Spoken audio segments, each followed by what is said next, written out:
A kid-friendly internet? This company is trying to build one.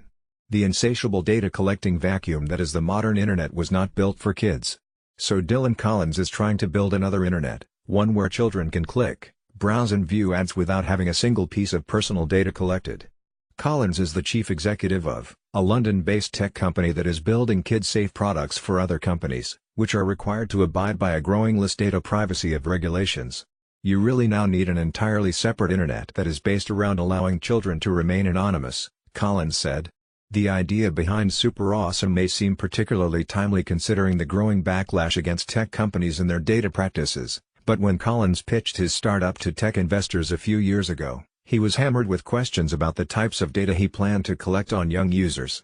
The answer, none, completely bucked the trend in Silicon Valley, where every piece of personal data and user behavior was the real product driving billions of dollars in revenue for companies like Facebook and Google. You feel like the crazy person because you're going around and you're saying, "Hey, we need to build the opposite of what everyone else is talking about," Collins said. The challenge for companies like Google and Facebook is that, when they built and when they architected so many of their platforms, children just simply weren't a consideration. Today, Super Awesome reaches more than 500 million unique users each month through its products, which include Pop Jam, a platform where developers can build experiences that allow kids to like, comment and share content, and Kids Web Services, which simplifies the process of building apps. Another product, Kids Safe Filter, a firewall for third-party advertisements, was released earlier this month and ensures every digital ad is stripped of trackers, preventing third-party advertisers from storing data without first knowing whether a child is involved. With television viewing decreasing, Collins credits the shift to digital for Super Awesome's growth in the past year. The company said it projected to double its revenue in 2018 and has its sights set on going public in 2020. In February, a funding round valued the company at. Collins said he expects the company to continue to grow as regulations continue to evolve. "There's a huge amount of change that's going on," he said. "All of our technology is not only providing compliance for today, but we're ensuring that they're going to be compliant tomorrow and next year and keeping up with the latest requirements." The number of children online increases by 175,000 every day, according to, and advertisers are taking notice. The children's digital advertising market is expected to be worth $1.9 billion next year, according to by the time a child turns 13, advertising technology companies will have collected as much as 72 million data points about them, according to Super Awesome data. Collins said that the company has benefited from growing public understanding of the internet and just what it can mean for kids who are spending time online. "I think it's certainly not the case that Google and Facebook are going to deliberately target children, or deliberately trying to capture all of their data," Collins said. "But it's definitely the case that clearly a new infrastructure, what we call a zero-data infrastructure, is required to support children. But reaching those kids comes with a set of regulatory barriers, namely COPPA, the privacy regulation in the United States and the Europe's GDPR, which was enacted earlier this year.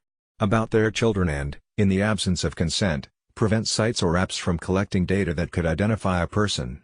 Lindsay Barrett, a teaching fellow and staff attorney at Georgetown Law's Communications and Technology Clinic, said that the laws don't necessarily ensure compliance. "Far too many companies turn a blind eye to the fact that advertisers claim to be complying with COPPA when they're not," Barrett said. "I think the objective of building safer advertising products for kids is laudable, or at least certainly better than just hoping to fly under regulators' radar."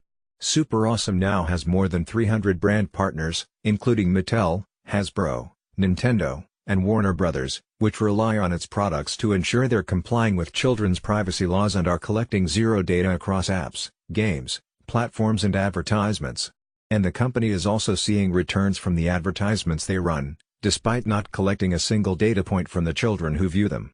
"There needed to be some sort of company to help both sides overcome that friction," said Hussein Kanji, founding partner at Hoxton Ventures, a London-based firm that was an early investor in Super Awesome. Super Awesome does that by offering companies a dashboard where they can get an aggregate view of how advertisements perform, without any individual data from the children they engaged. In comparison, let's say, if you were running a campaign targeted at adults, you would be able to go in and literally track a person, in terms of, okay, they clicked on an ad, then they went to this site, then they went to this site, then they went and spent some money on Amazon, Collins said. "Our technology ensures that nobody can capture that kind of data on children." Super Awesome has also positioned itself as both a complement and an alternative to YouTube. This year, the company released its own embeddable video player. It also created a Safe Fam certification for YouTubers who create content geared toward children, allowing them to go through a voluntary certification process to receive a. YouTube has had to put out a series of fires over the past 2 years, including the concerns of inappropriate ads being matched with children's content.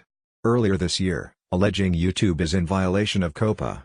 I wouldn't say we're growing based on their disadvantage, but I think certainly it is making parents much more cognizant of what is happening to children behind the scenes when they're online, Collins said. Alyssa Newcomb is an NBC News contributor who writes about business and technology.